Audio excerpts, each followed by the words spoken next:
Trinidad and Tobago, a cosmopolitan wonderland situated at the tail end of the Caribbean chain, just off the coast of Venezuela. This multiculturalism is evident in almost every aspect of Trinidadian life, none more so than in the local cuisine.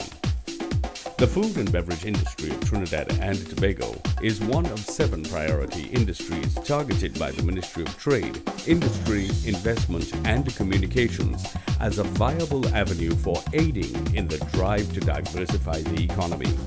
Charged with the responsibility of directing the industry towards greater development is the Food and Beverage Industry Development Committee, FBIDC, which was formed under the purview of the MTIIC in 2005. The main function of this committee is to provide technical and sector-specific guidance, as well as to represent and act as a consultant for stakeholders within the industry. Other key strategies of this committee is really to advise on capacity building activities, for example. We would look at the industry and see, is there a skills gap? Do we have a shortage of, human resource talent? We would look at, public awareness programs. We would advise on whether you need to have laboratory testing and accreditation for food and beverage products.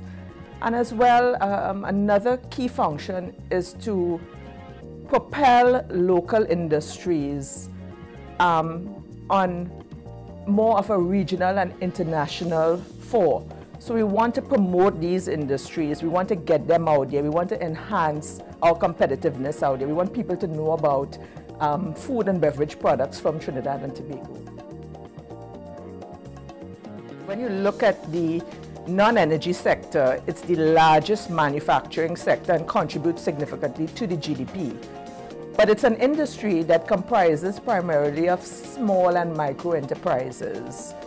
And that's where you have a lot of challenges, because some of these manufacturers, they don't have the wherewithal, they don't have the financial capabilities, yet they have some products that can compete on a world scale.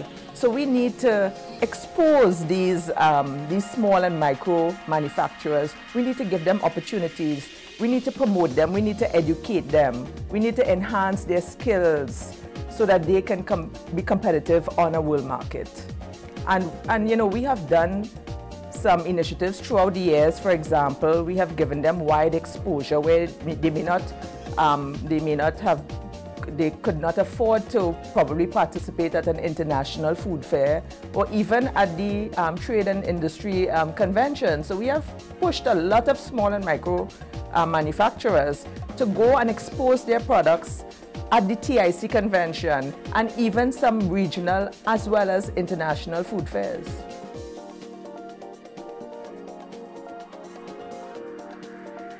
One of the challenges that this industry faces is that we have some, I would say, some antiquated regulations.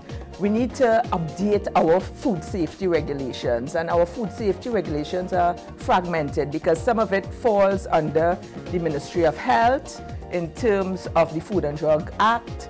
Some of it falls under the Veterinary Public Health ordinances. And even some fall under the Ministry of Food Production in terms of the sanitary and phytosanitary measures. So to me, we really need to focus on our regulations, and we need to have these regulations come under one umbrella to push, a regulated environment where we can also protect our consumers from inferior quality product and substandard products and even foodborne illness outbreaks. Now, the FSMA only came into being about 3 years ago, and this is one of the most sweeping reforms in the US history for over 70 years. They have changed their regulations, their food safety regulations, because of the effect of globalization. These rules and laws apply not only to the US, but they apply to local manufacturers, distributors, third parties.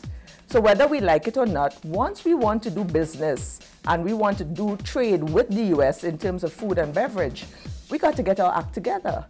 So it means that if the US in 70 years, they reform their regulations, why we can't do the same?